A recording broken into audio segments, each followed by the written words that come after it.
The latest college football playoff rankings are out, and obviously they create discussion and they create anger from college football adjacent folks. I've seen a couple of different athletic directors, coaches complain about their rankings in the college football playoffs.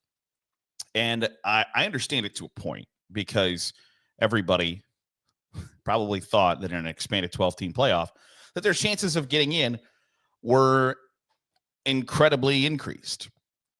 And they're going to view themselves as on the outside looking in. One of the biggest, or I guess most viral moments that I saw was Iowa State athletic director Jamie Pollard. He took to Twitter and looked at the bracket and said, he tweeted, "It's disappointing that strength of schedule clearly does not matter for SMU, Indiana, and Boise State. Message is clear. Win as many games as possible, regardless of who you play. Time to rethink non-conference scheduling. Very different standards than the basketball committee." Yeah. No shit, Sherlock. Of course that, the basketball, you play 34 games, so you can play non-conference games that are really good. And if you lose, oh, well, you got another opportunity somewhere down the line. College football, you get 12 cracks at it. And if you're lucky, a conference championship game appearance. This is not rocket science. And I find it really interesting that we continue to have this conversation, because if you think about it, if you look at it, the quote, message is clear. Win as many games as possible, regardless of who you play. Yeah, it's always been that way. It's always been that way. I remember, and I've talked about this before, that when Bob Stoops was working at Fox, somebody had said, it was the Oregon-Auburn game to start the season, and Oregon lost to Auburn. And somebody had said, hey, well, that's going to play well with the college football playoff committee that they made that attempt to schedule a strong non-conference game. And he was like, okay, all right, yeah, sure.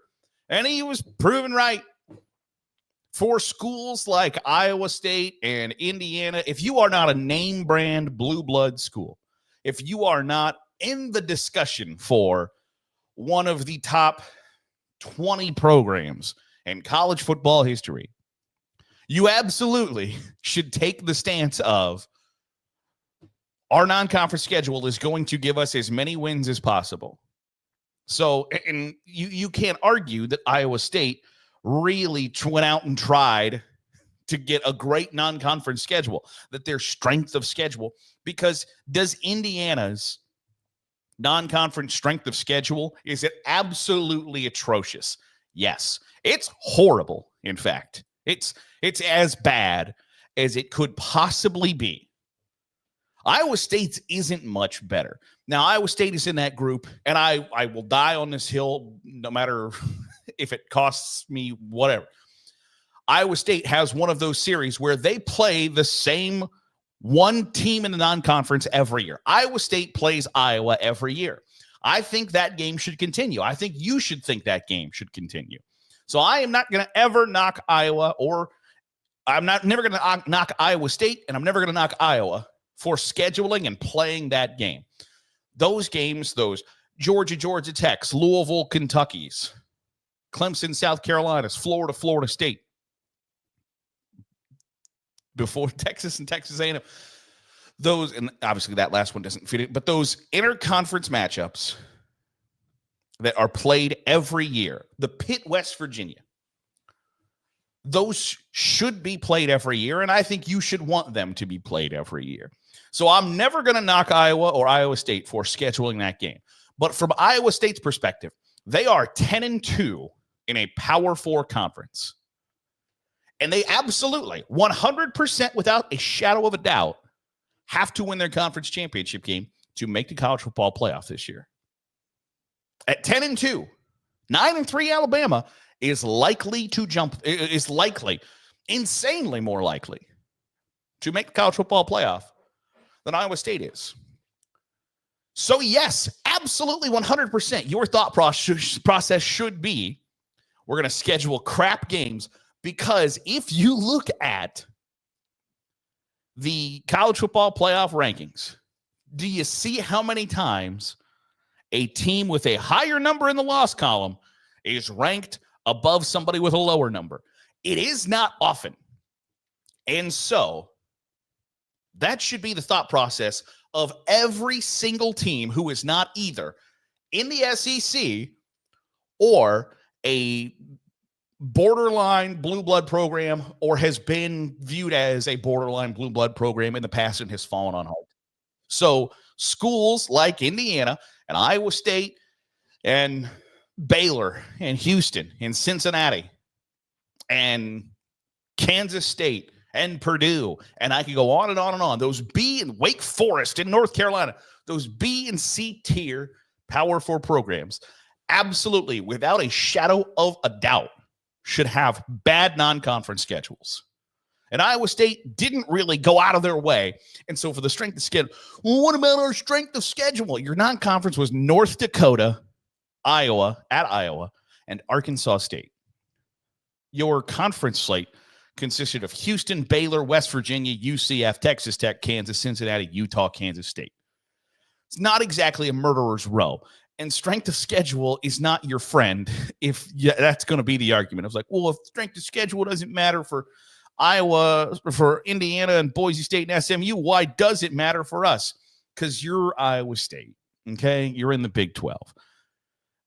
Strength of schedule is only ever brought up and used as a metric for teams who have lost multiple games going forward. That is, nobody is going to be 12-0 or 11-1 and bring up but what about our strength of schedule? It's not a winning argument.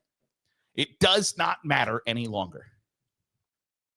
And so when you see Alabama at number 11 with 3 losses, and you're number 16 with 2 losses, the message couldn't be more clear.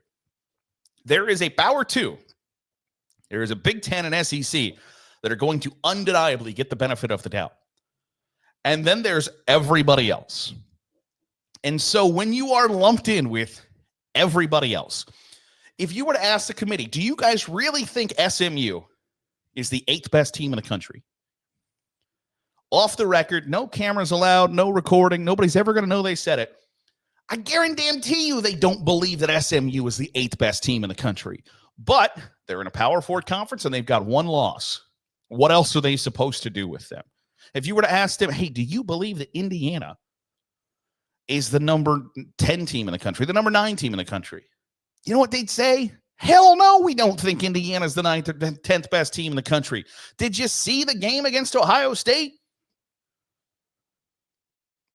Hell no, they don't think that Indiana's the 9th best team in the country. But what are they supposed to do? They're a 1-loss team in a Power 4 conference. And so, yes, Iowa State Athletic Director Jamie Pollard or anybody else, like that should be, if you are in that stratosphere of nobody thinks that we are this great, fantastic, undeniably great, tradition-laden football program. Yeah, your objective should be to have as few numbers in the loss column as possible, because strength of schedule only is brought up when you've lost. Strength of schedule only matters when you are angling for one of the final slots. It's why Alabama is bringing it up. It's why Ole Miss is bringing it up. It's not because they've won their way into the dance. It's because they've lost enough to make you question whether they belong there or not. And they're trying to throw you off the scent of the fact that we might not be as good as we believe we are. But if we tell you, hell, our schedule is as difficult as anybody in the country. Okay. The Big 12 is never going to win the strength of schedule argument. If Iowa State went out and scheduled Oregon, Penn State, and Notre Dame this year instead of Iowa, North Dakota, and whoever the hell else, Arkansas State, and they went 9-3, they wouldn't be anywhere closer to the college football playoff than they are right now. So this is a really simple fix. Schedule Iowa, schedule an FCS opponent, and then schedule the worst damn team you can find in the MAC or Conference USA. You go 3-0 in your non-conference, and you probably got a little wiggle room.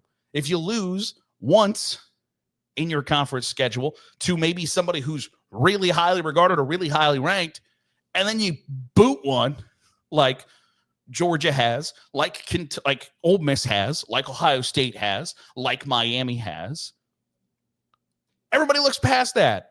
The smallest number you can have in the loss column is the best number you can have.